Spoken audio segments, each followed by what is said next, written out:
Man is capable of amazing things.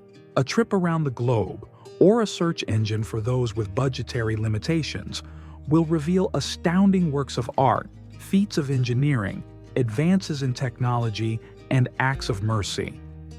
It is unfathomable to me what some human brains are capable of coming up with and instilling into reality. With this being the case, how much more then shall we marvel at the depths of our Creator, whose ways and thoughts are infinitely higher than ours? Who instilled more complexity into a single microscopic cell than all the feats of man compounded? We are capable of creating amazing things, but what does that say of the one who created the minds and capacity of man? Without sincere acknowledgement of the Lord, the most skillful architect, gifted artist, or capable physician remain but a shadow of God's wisdom and are tragically perishing, as wisdom saves not, and intellect avails nothing of eternal value in and of its earthly self. 1 Corinthians 1:27 says, "But God has chosen the foolish things of the world to put to shame the wise, and God has chosen the weak things of the world to put to shame the things which are mighty." How so?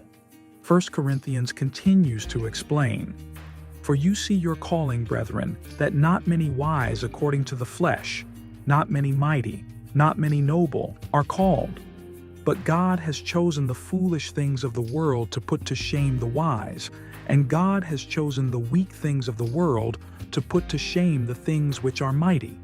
And the base things of the world and the things which are despised, God has chosen, and the things which are not, to bring to nothing the things that are."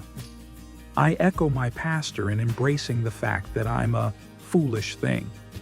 God has revealed my sinful nature and complete insufficiency beyond the boundaries of my earthly abilities. In mercy, He showed me the wicked, ignorant, screw-up goofball that I am in, and of myself, that I might see my need for a Savior who can do what I can't. Take on my sentence, pay my pardon, and save my soul. I'm talking about authentic, life-changing, character-shaping faith. Not church attendance or works apart from faith or tithes and offerings or songs sung with zeal.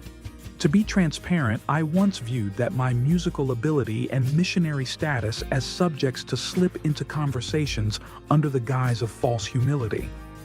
We can make things sound authentic when it's really a solicitation for the praise of man. It's a dangerous and damnable practice to misappropriate God's glory for ourselves.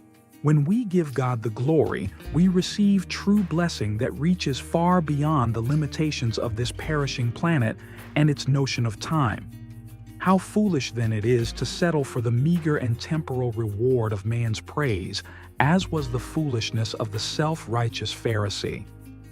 God has infinite blessing to offer when we align ourselves with His will and acknowledge the inevitable need we have for His redemption, and He's extending His grace every day to those who would come to the realization that though man's mind and abilities are incredible, they pale in comparison to the one who created them.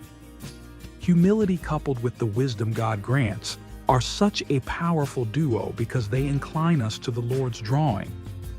It's in just such a revelation that we see the folly of worshiping the creature rather than the Creator,